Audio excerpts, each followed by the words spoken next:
Hey guys, welcome to my channel. আমি মনোজার। এখন আমরা কথা বলবো যে দেবদা অলরেডি মাস্টার স্ট্রোক খেলে দিয়েছে। দেবদা এসবিএফ অলরেডি মাস্টার স্ট্রোক খেলে দিয়েছে। এরা, আমি বারবার বলছিলাম যে এই ইভেন্টের পরেই হু হু করে ইন্টারেস্টেড বাড়বে। ইভেন্টটা কাছে এগিয়ে এলেই কিন্তু হু হু করে ইন্টারেস্টেড বাড়তে থাকবে এবং জেনুইনলি বাড়তে থাকবে। পাবলিক ইন্টারেস্টেড দেবে, সেটা কিন্তু আবারও হচ্ছে এবং অলরেডি মানে বুকমাই শোতে অলরেডি হু হু করে ইন্টারেস্টেড বাড়ছে। এবার তুমি বলবে ভাই কী করে এত বাড়ছে, তুমি বলবে বাড়ছে কী করে। ভাই, রঘু ডাকাত ট্রেন্ডিংয়ে রয়েছে, আর একটা বাংলা ছবিকে দেখছো যে ট্রেন্ডিংয়ে রয়েছে দুর্গাপুজো রিলিজে। তুমি তো বুঝতে পারছো যে ভাই লোকে খুলছে, এরমভাবে দিচ্ছে, ইন্টারেস্টেড দিচ্ছে। ঠিক আছে, এখন অলরেডি 23,200 ইন্টারেস্টেড রয়েছে। হু হু করে যে পরিমাণে বাড়ছে ভাই, আমি বুঝতে পারছি না কীভাবে এটা হচ্ছে, এত পরিমাণে বাড়ছে। এটা যা হচ্ছে তাতে আমার মনে হচ্ছে ভাই 30 তো ছেড়ে দাও, 40 বোধহয় গিয়ে ঠেকবে। তো ভাই ধীরে বৎস ধীরে, আমি এটাই বলবো, শুধু দেখা যাক কী হয়। আচ্ছা, এবার মূলত যেটাকে নিয়ে আমরা কথা বলবো সেটা হচ্ছে এই ইভেন্টে শকিং ভ্যালু। বন্ধুরা, আমি বারবার বলছি যে এই ইভেন্টটা বড় ইভেন্ট হতে চলেছে, গ্র্যান্ড গালা ইভেন্ট হতে চলেছে, সব কিছু ঠিক আছে, কিন্তু এই ইভেন্টে একটা শকিং ভ্যালু লাগবে যে এটা হতেই পারে না। এই যে আমরা বলছি, আমরা প্রচার করছি, আমরা মুখে মুখে বলছি যে এই কোয়েল মল্লিক আসতে পারে, এই জিদ্দা আসতে পারেন, এই আসতে পারেন, এই ও আসতে পারেন, এগুলো আমরা বলে যাচ্ছি কিন্তু একটার পর একটা যে কে আসতে পারেন, কে আসতে পারেন না, কার কাছে ইনভিটেশন গেছে, কার কাছে যায়নি, এগুলো ইনসাইডার আপডেট পাওয়া যাচ্ছে, সেগুলো বলা হচ্ছে। কিন্তু ব্যাপারটা হচ্ছে সত্যিই কি ওনারা আসছেন? এবার সত্যি যদি ওনারা আসেন তাহলে কিন্তু শকিং ভ্যালু তৈরি হয়ে যাবে। মানে দেবদার ক্ষেত্রে আমি দুটো শকিং ভ্যালু তোমাদেরকে দিতে পারি। প্রথম শকিং ভ্যালু হচ্ছে হয় শুভশ্রীকে আসতে হবে আর নাহলে জিদ্দাকে। এই দুটোর একটা হলে খুব শকিং ভ্যালু কাজ করবে। দেখো, কোয়েল মল্লিক এলে খুশি হবেন পাবলিক, খুব সুইট একটা ব্যাপার হবে, কিন্তু শক হবেন না। শক না হলে কিন্তু পাবলিক ওই বুমটা হয় না সোশ্যাল মিডিয়াতে।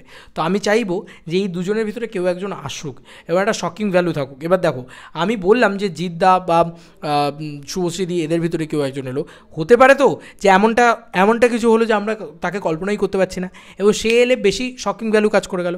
দেখো, এখন যদি মানে এখানে একটা বড় স্টার চলে আসে, মানে বম্বে থেকে কোনো বড় স্টার চলে আসে, তাই দিয়ে খুব একটা লাভ হবে না, জানো তো। কারণ ওই লোক দেখানো জিনিসপত্রের থেকে বেশি ইম্পর্টেন্ট আমাদের ইমোশন, আমাদের আবেগ, আমাদের নস্টালজিয়া। এই আবেগে যে ধাক্কা মারতে পারে তারই কিন্তু সিনেমা ওই লেভেলে পাঞ্চ আপ হয়। তো এই ইভেন্টের পরবর্তীতে আমার বিশ্বাস যে রঘু ডাকাত 55 থেকে 60,000 ইন্টারেস্ট রেটে যাবেই যাবে, গ্যারেন্টি যাবে এবং ইভেন্টের পরে একটা পাম্প আপ হবে। এবার এই শকিং ভ্যালুটা কী দিচ্ছে প্রোডাকশন বা এসবিএফ এবং দেবদা, সেটা দেখার বিষয়। তবে এটা নিয়ে তো আলোচনা শুরু হয়ে গেছে যে ইভেন্টে কী হবে, ইভেন্টে কে আসছে, ইভেন্টে কী হতে পারে। এই যে আলোচনাটা, এখানেই তো ওদের মাস্টার স্ট্রোক, এখানেই তো ওরা সাকসেসফুল, তাই না? ভালো করে বলো। ওরা যে ওই যে মানে মাথায় ওটা দিচ্ছে, ওরা কিন্তু মূলত এখন তাকিয়ে আছে ইভেন্টের দিকে, মানে টিম দেব এন্টারটেনমেন্ট ভেঞ্চার্স কিন্তু তাকিয়ে আছে ইভেন্টের দিকে, তাই না? ভালো করে আমার তো তাই মনে হয়। তো এবার এরকম একটা পরিস্থিতিতে তুমি বলো না শকিং ভ্যালুটা কীরকম ওয়ার্ক করবে। তো এইবার যদি শকিং ভ্যালু হয় একটা কিছু যেটা লোকের আনএক্সপেক্টেড, লোকে পাগলা হয়ে যাবে ওটা দেখলে, এরকম কিছু যদি সত্যি এসবিএফ করতে পারে, অলরেডি আলোচনা শুরু হয়ে গেছে যে কী করবে কী না করবে, আদপেও কি তাদের পরবর্তী ছবির অ্যানাউন্সমেন্ট হবে, নাকি কী হবে, নাকি ওই দিনকে কিছু আসবে, নাকি এই দিনকে কিছু হবে, নাকি অন্য কোনো আর্টিস্ট আসবে, এ আসবে না ও আসবে, এই আলোচনাগুলো শুরু হয়ে গেছে অলরেডি। ঠিক আছে, এই আলোচনাগুলো যখন শুরু হয়ে গেছে তার মানে ইভেন্টটা অলরেডি সাকসেসফুল, তাই তো? তো এই সাকসেসফুলের পরবর্তীতে আমার মনে হয় যে, আমার এটা মানে পার্সোনাল মনে হয় যে যদি সত্যি একটা এমন কাউকে এনে, ধরো জিদ্দা বা ধরো শুভশ্রীদি, এরকম কাউকে এনে সত্যি যদি শকিং ভ্যালুটা ক্রিয়েট করে দিতে পারে না, সিরিয়াসলি বলছি, হাইপ কাকে বলে দেখবে।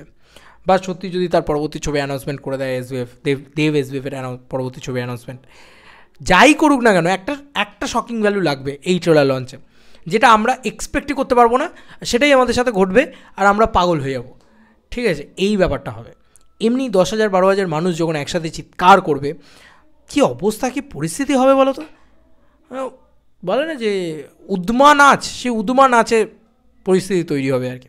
5 ঘন্টার হতে চলেছে এই ইভেন্ট, এরকমটা শুনতে পাচ্ছি। বাপরে, 4টে থেকে 5টা 6টা 7টা 8টা 9টা, এতটা টাইম জুড়ে হবে আর কি।